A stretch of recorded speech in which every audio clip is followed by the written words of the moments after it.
Support our school by subscribing to the channel and check out our website for new classes starting soon.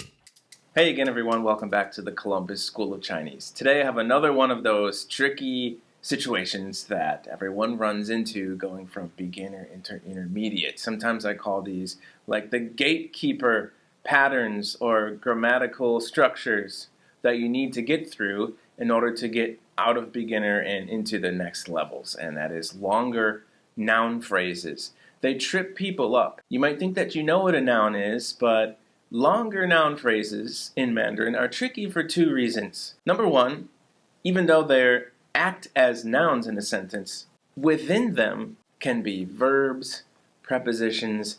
It could look like a whole, full, complete sentence right there. Then all of a sudden, it looks like it's actually part of a bigger structure.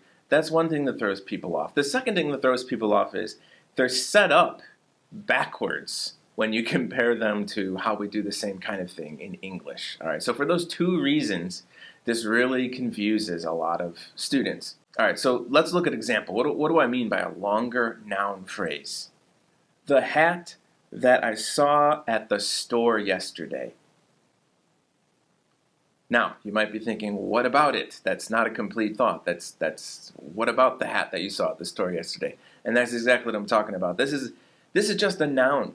It works like a noun. You can say, the hat that I saw at the store yesterday was expensive. Okay, we can make that whole thing the subject of the sentence. Or, this is the hat that I saw at the store yesterday.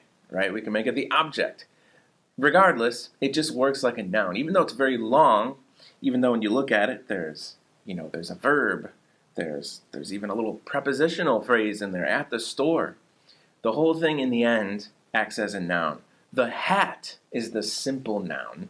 Right? That's like the subject of this noun phrase. Everything else is just a description of what kind of hat. So you can imagine, if you're new to English, running into this might be kind of confusing. This is exactly what happens to us in Mandarin. Okay, let's look at the same thought, that same noun phrase, translated to Mandarin. 我昨天在商店里看到的帽子.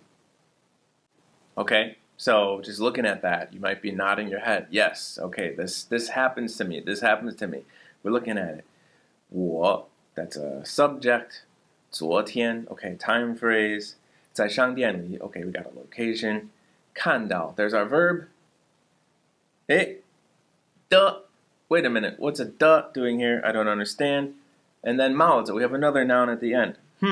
So we've identified the issue here. Here's what to look out for. Here's how these noun phrases are set up. I call these description de noun phrases, because first you have a description, then you have a de, then you have a noun at the end, okay? And the whole thing acts like a noun. You can compare this to how we do this in English. In English, it's flipped around, okay? First you have the noun, and then you have, a lot of times we use the word that, followed by a description. The hat that I saw at the store yesterday, okay? So that is kind of like an analog of the de in this situation here. Description, de, noun, in the Mandarin pattern. Noun, that, description, in the English way to do it. So what you want to look out for is that de after a long phrase can really clue you in on, okay, actually this whole thing might be a big, long noun. Let's look at another example. We're just going to take a short noun phrase and keep adding to it because, essentially, there's no limit to how long a noun phrase can actually be. 他的书, 他买的书, 他昨天买的书, 他昨天在商店里买的书. 他昨天在商店里跟爸爸买的书. 他昨天在学校旁边的商店里跟爸爸买的书. Alright, so as you can see there, the shu stayed the same. Alright, it's just that description on the front kept getting longer and longer. Description, the noun. So now just to show you that all this is a noun, let's put it into a bigger quote-unquote complete sentence. Okay, first let's use it just as the subject of a sentence. 他昨天在学校旁边的商店里跟爸爸买的书很好看。All right, so the book that he bought with Dad at the store next to the school yesterday is really good.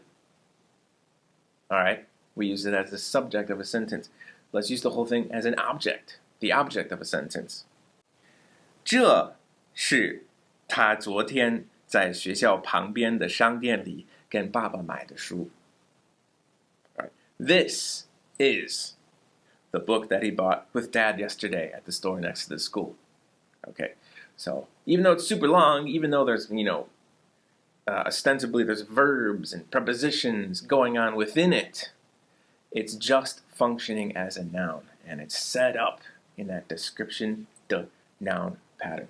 So look out for that. This is one of the things that you need to look out for as you start running into these, which happens at the end of beginner going into intermediate, and you're going to keep seeing more and more complex noun phrases as you go along and go into more and more complex Mandarin.